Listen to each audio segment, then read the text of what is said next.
So for this video, I am going to be discussing writing heavy materials. So if you are someone who is writing a book and you have a lot of deep messages in it and you find yourself being drained by what you're writing, this is the video for you because I am going to talk about what I've been writing and the book that I'm almost finished with and how deep it was. And I had to take a step back because it was so draining, but I had to reshape my mind and find excitement in what I've been writing because it was so draining.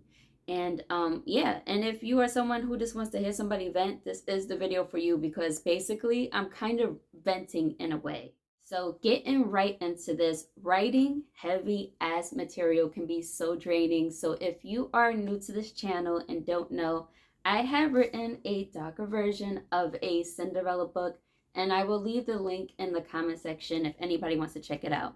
But I had written a darker version and published it on Amazon, and I left the book on a cliffhanger. So I'm almost done with the second book. But the second book is even more darker and deeper with the messages than the first book. The first book, I had no problems writing it. The second book, oh my lordy, it's so deep. And I had to take a step back because just for like the mental health or whatever you want to call it, I just had to take a step back and woosah. So basically, in this first book, I'm gonna give away some spoilers because if I don't explain what's going on, y'all gonna be like, so how deep is this book? So in this first book, Cinderella, she is, of course, to herself. She cleans all day, and her stepmother locks her up in the basement. She knows that she is strange because she doesn't eat regular food like how everybody else eats regular food. Even though she consume it, she can consume food, but she doesn't prefer it.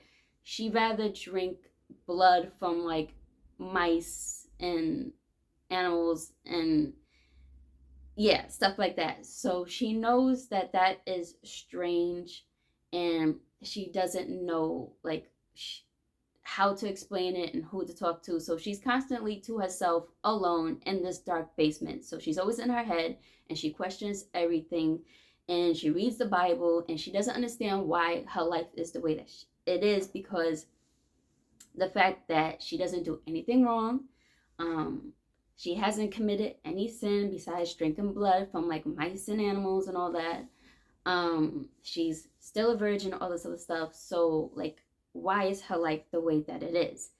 And for me, I didn't make it like too deep because I had to make it like entertaining at the same time, but in a way it is a deep story, like being in the head of somebody else and hearing them question their life and so on and so forth. And then later on in this book, she finds out that she has a fairy god demon who helps her get to the ball. And she's like, what? Because, first of all, why do I have a fairy god demon? Like, that's so she starts praying to God and stuff like that, but it doesn't help. But she does get to the ball, and yeah, and then later on, she finds out why she consumes people. I mean, that comes up a little bit later because she does ends up tasting human blood. So at first she's drinking blood from mice because her stepmother, that's all she gives her. She just throws her down mice into the basement. Um, Her stepmother and stepsisters know why she's like that. They never told her. Um, so she consumes mice blood and then later on like other animals and stuff like that in the woods. And she does get a taste of human blood, and the way she okay, I might as well say it. So the way she finds out that she really likes human blood better than animals and like rodents is when she meets Prince Brian. So Prince Brian, he is a part of the Moorish Empire, and he has his own issues that he's going through because his dad is like batshit crazy and he's always chopping heads off. Like he's just crazy. So they end up spending some time together and they eventually have sex. And yeah, I can't believe I'm explaining this. So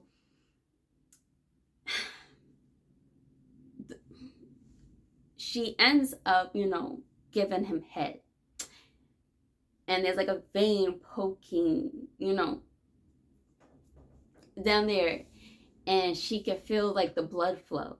And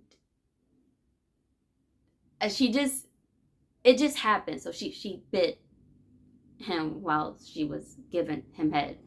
And then that's when she tastes his blood for the first time. She didn't know what came over her, but she bit him.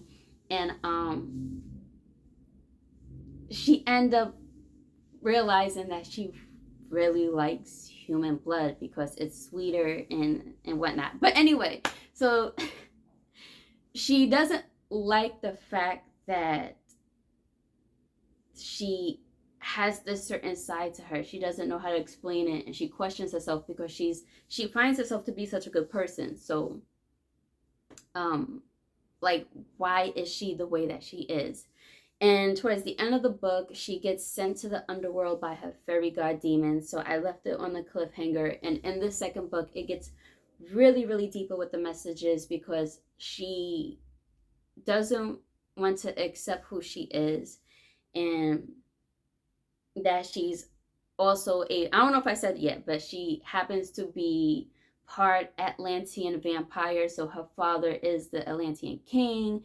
And they've been turned into vampires before the whole fall of their empire. And yeah, so I get really deep into that part. So yes, she is a part Atlantean vampire, and I explain more of that in the second book. And she doesn't want to accept the fact that she is what she considers herself to be, a monster. So in the second book, there is a scene where she's in this dark, dark space in this cave, and she comes across a alchemist. And the way the alchemist gets there is, I would make this video too long if I start explaining everything. But she ends up having this conversation with an alchemist, and he helps her to understand that she needs to accept who she is, and she doesn't have to be what she thinks she is, and how what she has is actually a gift within itself. And it's kind of like taking, like what alchemists, what they usually do, turn lead into gold, lemons into lemonade, stuff like that. So he explains how she can like change her perspective and transmute her energy to like this other being that she can be, if that's all making sense. But it does get deep in the story because I had to put my mind in the head of an alchemist and being there in this dark cave in the underworld and putting my head inside of Cinderella and how she's feeling and the situation that's about to go down, because it does get more darker in this scene. And yeah, so there's that. And then with Prince Brian, with what he's going through, because now in the second book, the Atlantean king, which is Cinderella's father, and Prince Brian's dad, who's the Moorish king, they're about to go to war with each other for another reason.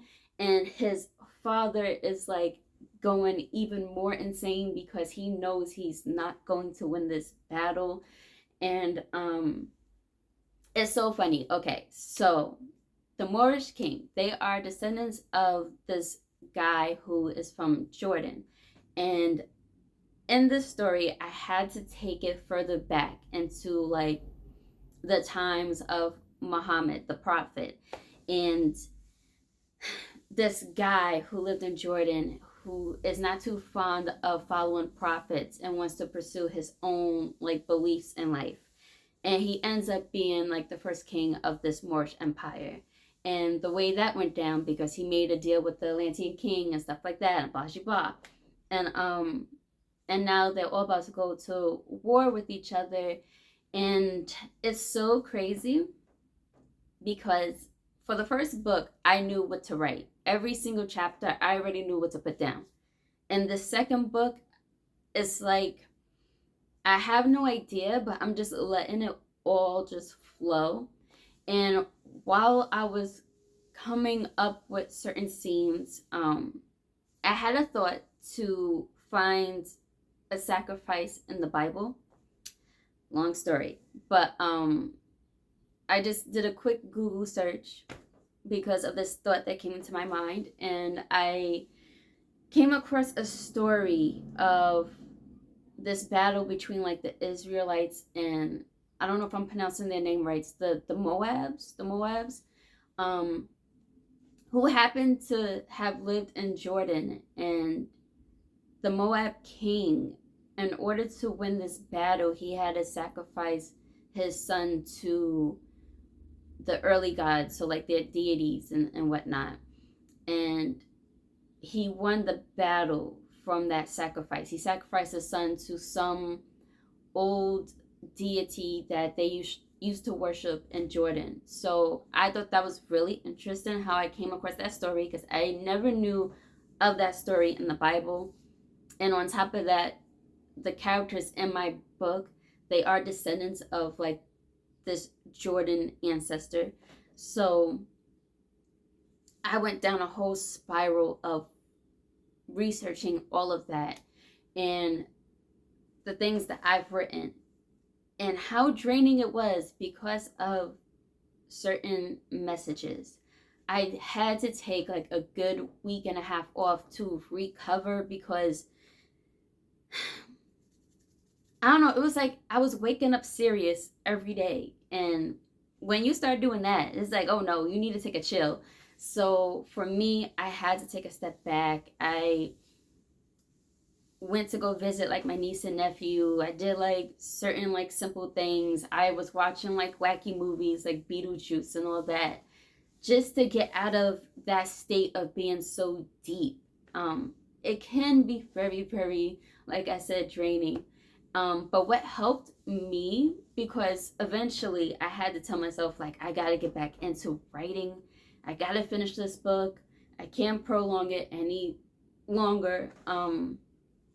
But what helped me was realizing is the fact that I can get to write books. Like, we live in a time where we have the privilege to write books and publish it without going to certain like companies and stuff and getting told no over and over again. So the fact that I'm living in such a privileged time, it's like, how can you not take advantage of all the resources that we have?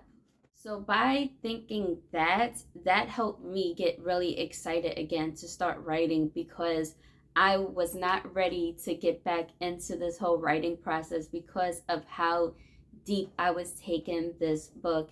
And it's like it drains your freaking battery in your brain and shit. So it's like it I was just not motivated to get back on the computer and start typing. But just thinking about how we live in such a privileged time, like how can you not take advantage?